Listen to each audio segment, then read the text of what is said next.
ರೇಣುಕಾಸ್ವಾಮಿ ಹತ್ಯೆಗೆ ಸಂಬಂಧಪಟ್ಟಂತೆ ಈಗಾಗಲೇ ದರ್ಶನ್ ಮತ್ತು ಸಂಗಡಿಗರು ಕೃಷ್ಣ ಜನ್ಮ ಸ್ಥಳದಲ್ಲಿ ಈಗಾಗಲೇ ಬೀಡ್ಬಿಟ್ಟಿರೋದನ್ನ ನೀವು ಗಮನಿಸ್ತಾ ಇದ್ರಿ. ಇನ್ನೊಂದು ಕಡೆಗೆ ಈ ದರ್ಶನ್ ಸೇರಿ 4 ಕ್ರಿಮಿನಲ್ ಹಿನ್ನೆಲೆಯನ್ನ ಹೊಂದಿರೋದು ಬೆಳಕಿಗೆ ಬಂದಿದೆ. A2 Darshan, A4 Raghavendra, A15 Karthik alias ಕಪ್ಪೆ, A16 ಕೇಶವಮೂರ್ತಿ ಮೇಲೆ ಕ್ರಿಮಿನಲ್ ಪ್ರಕರಣಗಳು ಈ ಹಿಂದೆ ಕೂಡ ಇದ್ವು. ನಟ ದರ್ಶನ್ ವಿರುದ್ಧ RR ನಗರ, ವಿಜಯನಗರ ಪೊಲೀಸ್ ಠಾಣೆಯಲ್ಲಿ ಕ್ರಿಮಿನಲ್ ಪ್ರಕರಣಗಳು ದಾಖಲಾಗಿದೆ. ಇನ್ನು ಬೆಂಗಳೂರಿನ ತಲಗಟ್ಪುರ ಪೊಲೀಸ್ ಠಾಣೆಯಲ್ಲಿ ಕಾರ್ತಿಕ್ ಅಲಿಯಾಸ್ ಕಪ್ಪೆ ವಿರುದ್ಧ 2023ರಲ್ಲಿ ಸೆಕ್ಷನ್ 506 120B ಕ್ರಿಮಿನಲ್ ಕಾನ್ಸ್ಪಿರಸಿ, 506 ಅಂತ ಹೇಳಿದ್ರೆ ಥ್ರೆಟ್ಟು, ಜೀವ ಬೆದರಿಕೆ, 109ರ ಅಡಿಯಲ್ಲಿ ಪ್ರಕರಣ ದಾಖಲಾಗಿತ್ತು.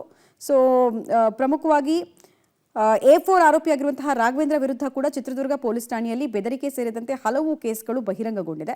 ಇತ್ತ ಆರೋಪಿ ಕೇಶವಮೂರ್ತಿ ವಿರುದ್ಧ ಬೆಂಗಳೂರಿನ ಗಿರಿನಗರ ಪೊಲೀಸ್ ಠಾಣೆಯಲ್ಲಿ ಕ್ರಿಮಿನಲ್ ಪ್ರಕರಣ ದಾಖಲಾಗಿದೆ. ಇವೆಲ್ಲವನ್ನ ಗಮನಿಸಿದಾಗ ದರ್ಶನ್ ರೇಣುಕಾಸ್ವಾಮಿ ಕೊಲೆ ಪ್ರಕರಣದಲ್ಲಿ ಕ್ರಿಮಿನಲ್ ಹಿನ್ನೆಲೆ ಉಳ್ಳವರನ್ನ ಬಳಸಿಕೊಂಡಿರೋದು ಅರ್ಥೈಸಬಹುದಾಗ್ತಾ ಇದೆ. ನೋಡಿ, ಡೇವನ್ನೇ ಆ ಕೊಲೆ ಆದಂತಹ ಸಮಯದಲ್ಲೇನೆ ಬಹುತೇಕರಿಗೆ ಇದ್ದಂತಹ ಅನುಮಾನ ಇದು ಒಂದು ಪ್ರೊಫೆಷನಲ್ ಟೀಮನ್ನು ಬಳಸ್ಕೊಳ್ಳುವಂತಹ ಪ್ರಯತ್ನ ಆಗಿತ್ತು. ಮತ್ತು ಇಷ್ಟು ಬೇಗ ಒಂದು ಹತ್ಯೆ ಮಾಡ್ತಾರೆ, ಅದನ್ನು ಡಿಸ್ಪೋಸ್ ಮಾಡ್ತಾರೆ ಅಂತ ಹೇಳಿದ್ರೆ ಅವರೆಲ್ಲರಿಗೂ ಕ್ರಿಮಿನಲ್ ಬ್ಯಾಕ್ಗ್ರೌಂಡ್ ಇರಬಹುದು, ಇಂಥ ಕೃತ್ಯಗಳಲ್ಲಿ ಭಾಗಿಯಾಗಿದ್ದಿರ್ಬೋದು ಅಂತ ನೋಡ್ತಾ ಇದ್ದಾರೆ. ಅದಕ್ಕೆ ಸಂಬಂಧಪಟ್ಟಂಥ ಡೀಟೇಲ್ಸು ದರ್ಶನ್ ಮೇಲೆ RR ನಗರ, ವಿಜಯನಗರ ಪೊಲೀಸ್ ಠಾಣೆಯಲ್ಲಿ ಕ್ರಿಮಿನಲ್ ಕೇಸು ದಾಖಲಾಗಿರೋದು ಈ ಹಿಂದೆ ಕೂಡ ಗೊತ್ತಿತ್ತು ನಿಮಗೆ. ಸೊ ಅದನ್ನು ಮತ್ತೊಂದ್ಸಲ ಹಳೆ ಕಂಡಕ್ಟ್ ಬಗ್ಗೆ ಡೀಟೇಲ್ಸ್ ಸಿಗ್ತಾ ಇದೆ. ರೇಣುಕಾಸ್ವಾಮಿ ಕೊಲೆ ಕೇಸ್ನಲ್ಲಿ ಸಾಕ್ಷ್ಯನಾಶ ಹಾಗೂ ಒಳಸಂಚಿನಲ್ಲಿ ಈತ ಭಾಗಿಯಾಗಿರೋದು ದರ್ಶನ್ ಮೇಲಿರುವಂತಹ ಆರೋಪ.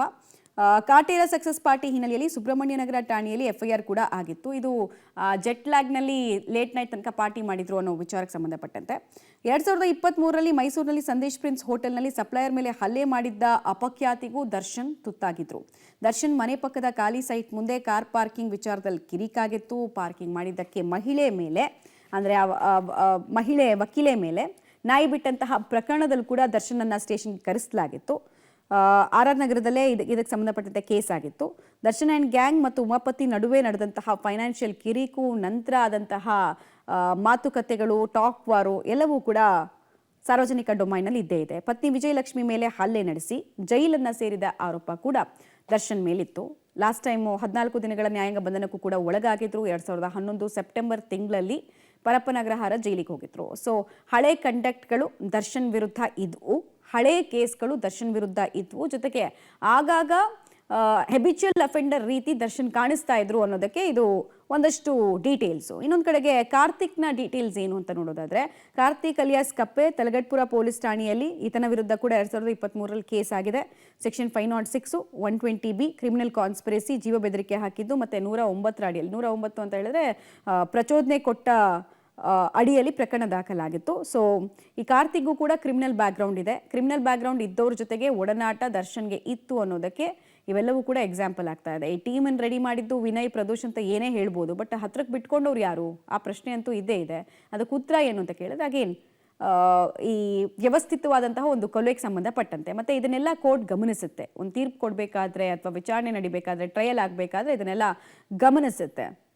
ರಾಘವೇಂದ್ರ ಚಿತ್ರದುರ್ಗ ಪೊಲೀಸ್ ಠಾಣೆಯಲ್ಲಿ ಬೆದರಿಕೆ ಸೇರಿದಂತೆ ಈತನ ವಿರುದ್ಧ ಕೂಡ ಹಲವು ಪ್ರಕರಣಗಳು ದಾಖಲಾಗಿದ್ವು. ಈತನಿಗೂ ಕೂಡ ಕ್ರಿಮಿನಲ್ ಬ್ಯಾಕ್ಗ್ರೌಂಡ್ ಇತ್ತು ಅನ್ನೋದು ಪೊಲೀಸರ ಪ್ರಾಥಮಿಕ ವೆರಿಫಿಕೇಶನ್ನಲ್ಲಿ ಗೊತ್ತಾಗಿರುವಂತಹ ವಿಚಾರ ಆಗ್ತಾ ಇದೆ.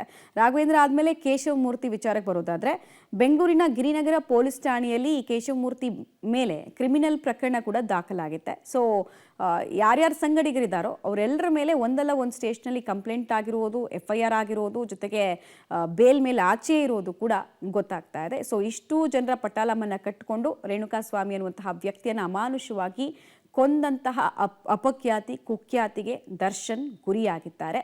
ದರ್ಶನ್ ಜೊತೆಗೆ ಇದ್ದವ್ರು ಯಾರು ಅಂತ ನೋಡಿದಾಗ ಅವ್ರ ಮೇಲೂ ಹಳೆ ಕಂಡಕ್ಟ್ಗಳು ಇರೋದು ಪತ್ತೆಯಾಗಿದೆ.